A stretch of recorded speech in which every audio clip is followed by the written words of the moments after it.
जय हिंद साथियों। मैं नरेश सुनकुसरे आपका मेरे चैनल दर्शिल करियर अकेडमी में स्वागत करता हूं। तो साथियों, आज हम पढ़ेंगे इतिहास, हिस्ट्री, उसमें भी प्राचीन भारत। और प्राचीन भारत में चैप्टर पढ़ेंगे हम वेद। तो प्राचीन भारत के बारे में मैं आपको बता दूं तो प्राचीन भारत के विषय में जानकारी हमें मुख्यत्वे 4 स्रोतों से प्राप्त होती है। वो 4 स्रोत कौन से हैं तो मैं आपको बता दूं। पहला है धर्म ग्रंथ, दूसरा है ऐतिहासिक ग्रंथ, तीसरा है विदेशियों का विवरण और चौथा है पुरातत्व संबंधी साक्ष्य। तो उसमें सबसे इम्पोर्टेंट है पहला धर्म ग्रंथ। तो धर्म ग्रंथ के बारे में मैं आपको बता दूं। धर्म ग्रंथ और ऐतिहासिक ग्रंथ से मिलने वाली महत्वपूर्ण जानकारी। तो भारत का सर्वप्राचीन धर्म ग्रंथ है वेद है, जिसके संकलनकर्ता महर्षि कृष्णदेवराय वेदव्यास को माना जाता है। वेद 4 है दोस्तों। अब ये 4 वेद कौन से हैं? पहला है ऋग्वेद, दूसरा है यजुर्वेद, तीसरा है सामवेद और चौथा है अथर्ववेद। अब इन चारों के बारे में हम डिटेल में जानेंगे। साथ ही साथ ये जो 4 वेद है, इन 4 वेद को मिला के कहा जाता है संहिता। ऋग्वेद, यजुर्वेद, सामवेद और अथर्ववेद, इन 4 वेदों को कहा जाता है संहिता। तो सबसे पहले हम आते हैं ऋग्वेद में। तो ऋग्वेद में क्रमशः ध्यान के संग्रह को, ऋचाओं के क्रमबद्ध ध्यान के संग्रह को ऋग्वेद कहा जाता है। जो ऋचाएँ होती है उनके क्रमबद्ध ध्यान के संग्रह को ऋग्वेद कहा जाता है। इसमें 10 मंडल होते हैं, मतलब 10 किताबों का बंच। जैसे 8वीं 9वीं 10वीं की ऐसी किताबें, एक कक्षा का जो बंच होता है, वैसे ऋग्वेद में 10 किताबों का बंच होता है, उन्हें ऋग्वेद कहा जाता है। और इसमें 1028 सूक्त है और 10,462 ऋचा है। इस वेद के ऋचाओं को पढ़ने वाले ऋषि को होर्तु कहा जाता है। जो ऋषि होता है जो इसकी ऋचाएँ पढ़ता है उसे होर्तु कहते हैं। विश्वामित्र द्वारा रचित ऋग्वेद के तीसरे मंडल में सूर्य देवता सावित्री को समर्पित प्रसिद्ध गायत्री मंत्र है। और सबसे इम्पोर्टेंट है, इसके 90वें मंडल में देवता सोम का हमें उल्लेख मिलता है। और साथ ही साथ इसके 8वें मंडल में हस्तलिखित ऋचाओं को खील कहा जाता है। और जो इसका 10वां मंडल होता है उसमें चातुर्ष वर्ण समाज की कल्पना का आदि स्तोत्र दिया गया है, जिसके अनुसार 4 वर्ण क्रमशः ब्राह्मण, क्षत्रिय, वैश्य और शूद्र। तो मैं आपको समझा के बता दूं, जो ब्रह्मा जी है, ब्रह्मा जी के जो मुख से निकले उन्हें ब्राह्मण कहा गया। ब्रह्मा जी के जो मुख से निकले उन्हें ब्राह्मण कहा गया। जो ब्रह्मा जी के भुजाओं से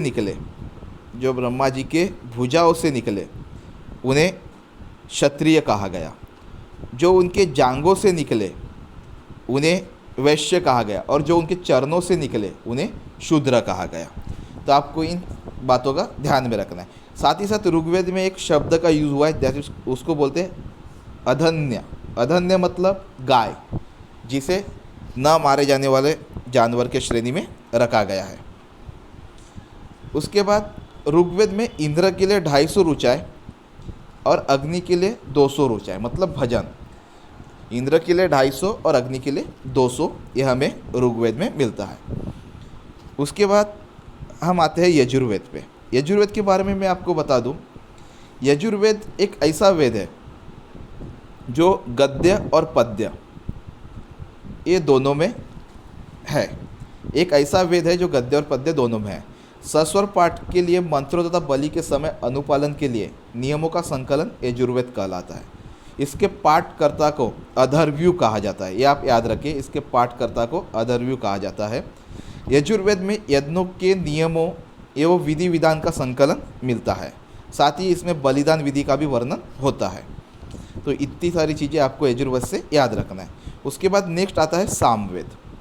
तो सामवेद के बारे में आपको बता दूं, साम का शाब्दिक अर्थ होता है गान, मतलब हम जो गाना गाते हैं उसे शाम का शाब्दिक अर्थ कहा जाता है। इसे भारतीय संगीत का जनक भी कहा जाता है। आपको याद रखना है कि भारतीय संगीत का जनक किस वेद को कहा जाता है, तो ये सामवेद को कहा जाता है। उसके बाद आता है अथर्ववेद। अथर्ववेद ये नाम इसलिए है कि ये अथर्व ऋषि द्वारा रचित है। अथर्व ऋषि द्वारा रचित अथर्ववेद है।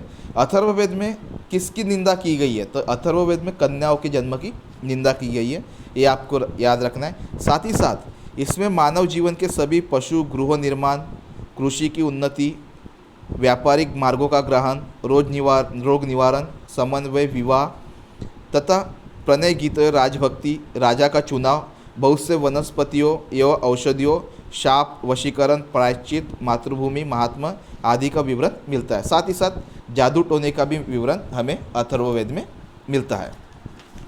उसके बाद मैं आपको बता दूं, प्रजापति की 2 पुत्रियों का वर्णन अथर्ववेद में हुआ है, जिन्हें सभा और समिति कहा करते हैं।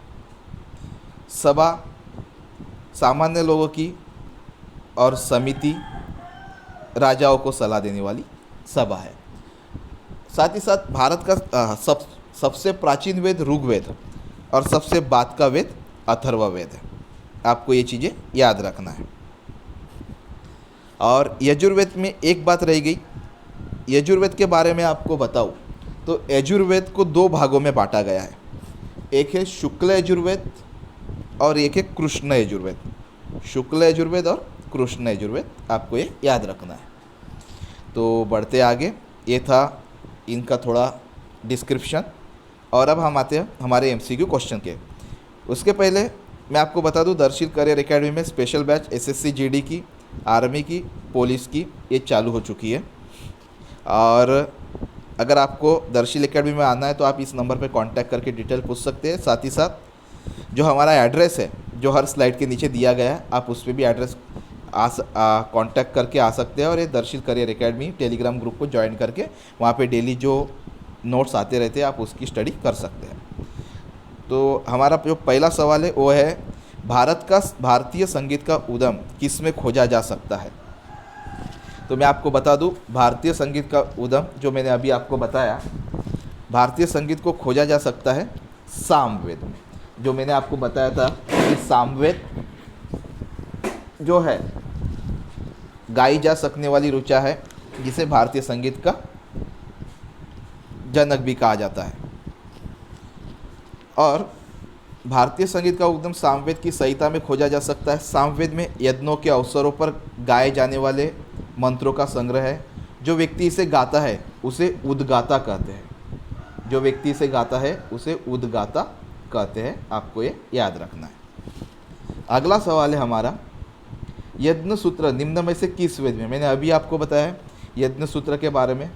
यज्ञ सूत्र यजुर्वेद मतलब सूत्रों, यजु मतलब सूत्रों का वेद। यह यज्ञ के समय प्रयोजन के लिए कई मंत्रों है और पालन किए जाने वाले नियम है। इस वेद में पहली बार राजसू, सूय और वाजपेयी जैसे 2 राजकीय समारोह का उल्लेख हुआ है। ऋग्वेद एवं सामवेद के विपरीत यह वेद पद्य और गद्य दोनों में है। ये 2 भागों में विभाजित है, जो मैंने आपको इसके पहले बताया, कृष्ण यजुर्वेद और शुक्ल यजुर्वेद। अगला सवाल है, विषम शब्द ध्यान कीजिए। यहाँ मिस्टेक है मेरे साथियों, ये विष्णु पुराण है। तो विषम शब्द ध्यान कीजिए, सामवेद, यजुर्वेद, ऋग्वेद और विष्णु पुराण। तो इसमें विषम शब्द है विष्णु पुराण। अब ये विषम क्यों है तो इसके बारे में मैं आपको थोड़ा डिटेल में बता दूं। तो 4 वेद है, ये ऋग्वेद, यजुर्वेद, सामवेद और अथर्ववेद। दिए गए विकल्पों में से सामवेद, यजुर्वेद और ऋग्वेद तीनों वेद हैं। और दूसरी ओर विष्णु पुराण जो है वो हिंदुओं का एक धार्मिक ग्रंथ है जो 18 महापुराणों में है। इन्हें पुराना रत्न भी कहा जाता है। और पुराणों के जो रचयिता थे उनका नाम है लोमहर्ष और उनके पुत्र उग्रश्रवा। और पुराणों की कुल संख्या है 18। आपको ये याद रखना है। अगला सवाल है, निम्नलिखित में से किस वेद में जादू, चमत्कार तथा मंत्र दिए गए हैं? तो मैं आपको इसका आंसर बता दूं, जादू, चमत्कार और मंत्र का उल्लेख हमें मिलता है अथर्ववेद में। अथर्ववेद को जादुई नियमों का वेद भी कहा जाता है। इसमें धार्मिक रीति रिवाज, अंधविश्वास एवं चिंता के संदर्भ में भी जादुई तंत्र मंत्र, शैतान के कारण उत्पन्न बीमारियों का उपचार करने हेतु मंत्र, जड़ी बूटियाँ और औषधि के रूप में प्रकृति से प्राप्त होने वाले औषधीय खुराक का वर्णन भी किया जाता है। तो ये आपको याद रखना है, अथर्ववेद जादू, मंत्र और चमत्कार का वेद है। अगला है, कौन सा वेद धार्मिक अनुष्ठानों से संबंधित है? तो धार्मिक अनुष्ठानों से जो वेद संबंधित है वो है यजुर्वेद। और यजुर्वेद के बारे में मैंने आपको डिटेल में बता दिया है। तो इसके ऊपर का एक सवाल है, यजुर्वेद जो 2 भागों में विभाजित है वो 2 भाग कौन से, जो आपको कमेंट बॉक्स में कमेंट करना है। अगला है, ऋग्वेद में सबसे प्रमुख देवता कौन थे। तो ऋग्वेद में जो सबसे प्रमुख देवता थे वो थे इंद्र। ऋग्वेद काल के दौरान मानवता रूपी भगवान इंद्र सबसे महत्वपूर्ण भगवान थे। उन्होंने दैत्यों के विरुद्ध जीत में आर्यों सिपाहियों का नेतृत्व करते हुए युद्ध देवता की भूमिका निभाई। ऋग्वेद में लगभग 289 भजन उन्हीं को समर्पित है, जो किसी अन्य देवता की तुलना में सबसे अधिक है। वह मेघ गर्जना और तूफान से संबंधित भी है। तो आपको इतनी फैक्ट्स इंद्र भगवान के बारे में याद रखना है। अगला सवाल है, निम्नलिखित में से कौन सा वेद वेदत्रयी का भाग नहीं है। तो निम्नलिखित में से कौन सा वेद वेदत्रयी का भाग नहीं है, तो मैं आपको बता दूं, ऋग्वेद, यजुर्वेद और सामवेद, ये वेदत्रयी का भाग होता है। अब ये वेदत्रयी क्या होता है, वेदत्रयी होता है 3 गुना ज्ञान, 3 गुना ज्ञान, त्रयी मतलब 3 गुना ज्ञान के रूप में यजुर्वेद, ऋग्वेद, यजुर्वेद और सामवेद जाना जाता है। लेकिन जो अथर्ववेद है वो वेदत्रयी का भाग नहीं है, जो हमारी इस क्वेश्चन का आंसर है। भजन, जादू मंत्र और मंत्रों का एक चौथा संग्रह अथर्ववेद अग्नि पुजारी का ज्ञान के रूप में जाना जाता है, जिसमें विभिन्न स्थानीय परंपराएं शामिल है और कुछ हद तक वैदिक यत्न से बाहर भी है। तो आपको याद रखना है, जो वेदत्रयी का भाग नहीं है वो है अथर्ववेद। अगला सवाल है, ऋग्वेद का कौन सा मंडल पूर्णत्व सोम को समर्पित है। मैंने आपको शुरुआती क्वेश्चन में बता दिया है ऋग्वेद का कौन सा मंडल पूर्णत्व सोम को समर्पित है। तो ऋग्वेद का जो 9वां मंडल है वो पूर्णत्व सोम को समर्पित है। तो ऋचाओं के क्रमबद्ध ध्यान के संग्रह को ऋग्वेद कहते हैं। मैंने शुरुआती में आपको बता दिया। तो आपको ये बताना है कमेंट बॉक्स में कमेंट करके कि सूक्त ऋग्वेद में कितने हैं। तो इसका आंसर आपको कमेंट बॉक्स में कमेंट करना है। अगला सवाल है, निम्नलिखित में से कौन सा वेद प्राचीनतम है। तो मैं आपको बता दूं, प्राचीनतम वेद है ऋग्वेद और जो आधुनिक वेद है वो है अथर्ववेद। तो ऋग्वेद 4 वेदों में से सबसे प्राचीन वेद है और अन्य वेद है सामवेद, यजुर्वेद और अथर्ववेद। तो अगला सवाल, आज के लिए इतना ही था दोस्तों। अगर आपको और एक्स्ट्रा कुछ पढ़ना है तो आप दर्शील एकेडमी के चैनल को सब्सक्राइब करके रखिए।